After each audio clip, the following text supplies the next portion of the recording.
Thriller turns 40 on this Sonic Obsession.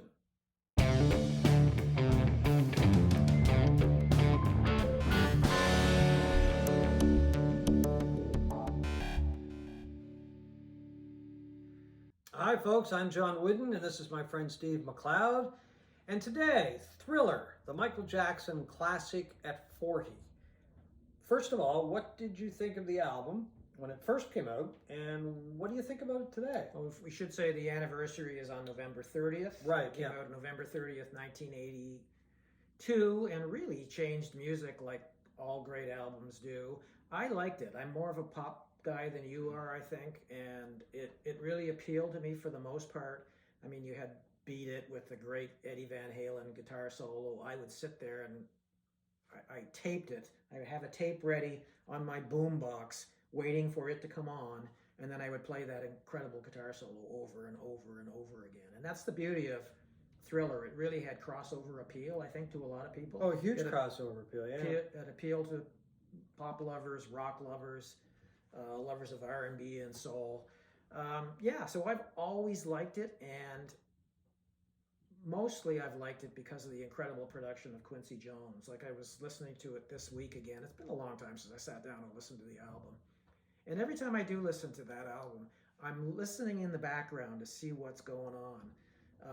The production is stellar. I mean, Quincy Jones came out of the jazz world, and he quickly became one of the greatest orchestral arrangers in all of music. Yeah. You know, unbelievable work with people like, Count Basie and Frank Sinatra. Tony Bennett. And you listen to Thriller, you listen to the title track and Gotta Be Starting Something, and these incredible horn arrangements in the background would just draw me in. Every time I listen to it, it's genius what he was able to do and what he was able to bring to these albums. He took a very talented guy, Michael Jackson, and buffed him up and polished him up and made him even better. So yeah, and a lot of the sound, you really got to listen for it because, I mean, I found especially with the horns, it's in the background. Like, yeah. If you listen to it, there's a lot of depth to the tracks on this album. Yeah. I think there are 4 tracks on the album that are outstanding. Got to Be Starting Something, I think, is a tremendous song. Beat It, of course, with the Van Halen solo. Thriller is a tremendous song as well.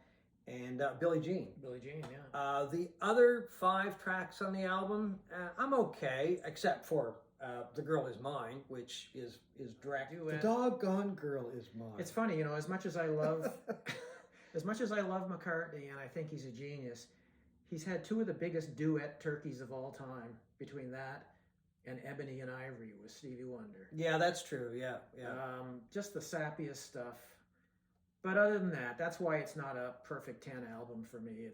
You got to deduct a few points for that and a couple of other songs. But at its peak, it is just an astonishingly wonderful album of R&B, pop, and even funk. I think with Quincy Jones is that he took his background, as you pointed out, in jazz, and he mixed it in with pop, because one of his first projects was It's My Party by Leslie Gore. And if you don't know the song, it's very popish. And I mean, he took everything I think that he learned, working his way up the ladder, so to speak, and he kind of threw it in the pot in this album, mixed it all up, and worked with Jackson to get that incredible sound. Well, it's got a mixture of rock, pop, soul, R&B. I mean, it's all in there, and it makes it becomes a very unique sound. Jones had a great ear, and he had no biases when it came to music. A guy that came out of jazz in the 1940s. He loved pop music as well. Yeah.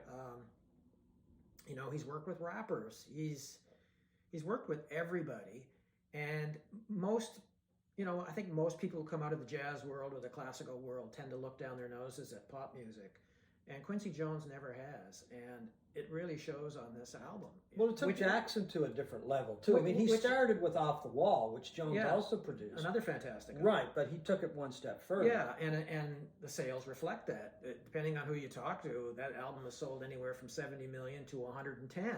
Yeah, and still selling. And still selling, and the latest iteration, the latest reissues will sell,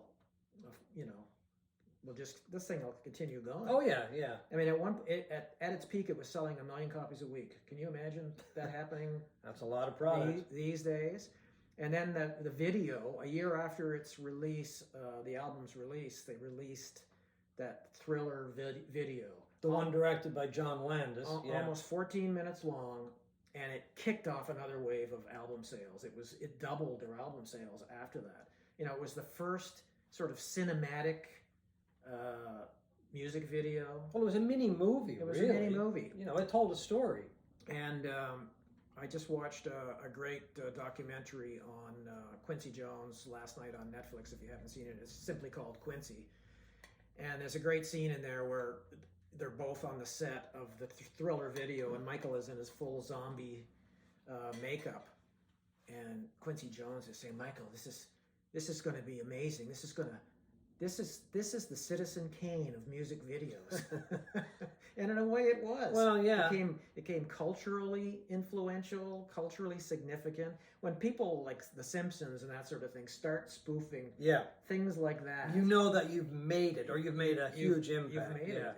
And that was sold, I believe, separately too. Video. It's sold 1 million copies on VHS. Now, I don't know, John, how it did on beta. But the thing is about the song, some of the songs on Thriller, if you were a dancer during that era, and I loved to dance, still like to dance every once in a while, but if you could sit, if you were in a club, and if you were a dancer, and if you could sit through Beat It, there was something wrong with you. Or Billie Jean. Got you up, and they got you going, right? I mean, got to be starting something too. That is one of the greatest album openers, I think, of all time. I mean, if that doesn't set you up for what's to come and get you moving and your blood boiling. The album had a huge impact on videos. Landis was brought in to direct it, and his background was not in commercials. It was not in music videos. It was in movies. A Werewolf in London, Animal House, Blues Brothers. So he had a background in film, like movie production. And it's got a feel to that. It feels like a movie that you're watching, right? Oh yeah, I mean, back in 1983, it was January '83 when the Thriller video came out. There was a pub. I remember this clearly. There was a pub downtown in Halifax this was a year before Much Music, Canada's answer to MTV, came out. But this pub must have had a satellite dish or something, and they played MTV all the time. And I remember sitting there when the Thriller video came on. Everybody in that pub, a packed pub, just turned and watched this thing for 14 minutes. I mean, it captured you. I mean, it just drew you right in. The dancing was incredible. The production was incredible. I guess we've got to talk a little bit about the dark side of Michael Jackson and his reputation. My wife runs with a bunch of girlfriends a couple times a week, and she knew we were going to do an episode on Thriller. She asked them last weekend, what do you think of Michael Jackson? Does his reputation, accusations of pedophilia, all of that stuff, the weirdness of his plastic surgeries, does that affect whether or not you would listen to Michael Jackson today? And one woman said categorically that she turns the radio off when his music comes on, not because she doesn't like the music, but because of the accusations. Okay. Others were more on the fence. Well, what about you? If Beat It came on the radio this afternoon, or whatever, would you turn the radio off? No. Okay. No, I love it. Yeah, so do I. I mean, it crosses my mind. Sometimes I think, should I listen to Michael Jackson? But in the end, but in the end, all our gods, rock gods from the 60s and 70s, we don't know exactly what they were doing. The media focus wasn't on those guys the way it is today. Well, There was- social media too, right? There was a lot of women they were involved in, and Yeah. dare I say, young girls that I think a lot of them are probably ashamed of their behavior today. But I don't burn my classic rock records because of it. No, I mean I don't go looking to play Thriller, but if somebody was playing it, I wouldn't say anything. I mean, No. I would just let it play, and that would be it. And then try to stop moving. yeah, well, exactly. When you're listening to Billie Jean, you know, or when I'm something listening like to Billie that. Jean or Beat You know, It, that great bass Yeah. line. You know, we've all heard the stories about Jackson, and I mean, he was definitely a strange cat. strange cat. There's no two ways about that. He was a strange cat, and unfortunately, he passed away. He died of a drug overdose. While a lot of these accusations were still really reeling around, right? I mean, some of these had been resolved, but who knows what time would have done. He may have been able to absolve himself of all of the accusations and, you know, be given a clean slate, or it may have gone the other way. But for now, we do have some really good music. And once again, I'm not excusing anybody or anything, or excusing him of anything, but I don't really know the truth. You know, I mean, there were lawsuits. Yep. There were criminal charges. He was acquitted. And the documentary Finding Neverland made accusations as well, but those got tossed out. So, John, Richard Corliss of Time magazine called Thriller the greatest pop album of all time. There are a few examples that come to mind when you think of the greatest pop album of all time. Certainly commercially, in terms of sales, it dwarfs everything else. Is it the greatest pop album of all time? Oh, I don't think so. No, not in my opinion. And yours would be what? Well, it would be an album by the Beatles. I mean, I would say Abbey Road is or Sgt. Pepper's. I mean, Abbey Road is my favorite Beatles album, so that's the one that I would pick over Thriller. I mean, I'm not going to sit down and listen to Thriller. I would sit down, and I do sit down from time to time and listen to Abbey Road. I think Abbey Road and a number of other albums, I mean, anything by Let It Bleed by the Stones, for example. I mean, if you want to throw that in there, I think they have a lot more longevity than Thriller. I mean, because Thriller to me is, you know, some really strong cuts and some weak cuts, whereas Let It Bleed and Abbey Road, there's not a bad cut on either one of the albums. Thriller had a huge influence on a number of things. It brought together pop, it brought together rock, it brought together soul and R&B. The videos from the album had a huge influence on videos that were made for music, because, I mean, that was a big thing for a very long time, videos to accompany albums or to accompany singles.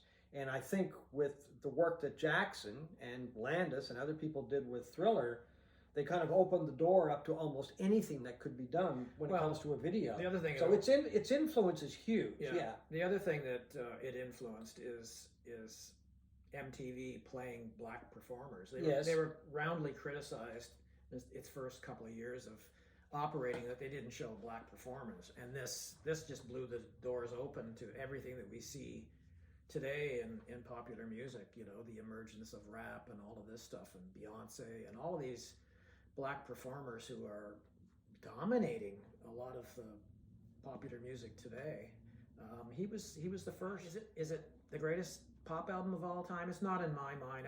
I still think it's Sgt. Pepper, although Thriller to me had more of a widespread appeal. I mean, I can't disagree with that. Every black kid in Africa was listening to Thriller and Michael Jackson. Well, it was worldwide. It was global. It was more global. It was more culturally broader than Sgt. Pepper. Sgt. Pepper just had such an influence on how music was made. Oh, yeah. And the ambition of music. It went from bands being single producers of singles, albums were almost an afterthought, to albums being an art form. Yeah. I mean, I think Abbey Road is poppier than Sgt. Pepper, too. So that's why I would put it at number one. Okay. But, yeah, no, I mean, Thriller, its influence was global. I mean, everybody knew who Michael Jackson was. He was white hot at that time, eh? Like Oh, literally, yeah. he was the supernova of musicians and celebrities. It was ridiculous how huge he was. Oh yeah, at that he time. was massive, and I mean he was getting ready for another huge tour when he passed away. But anyway, we do have Thriller. Both of us agree that it is a tremendous album from Michael Jackson, the King of Pop.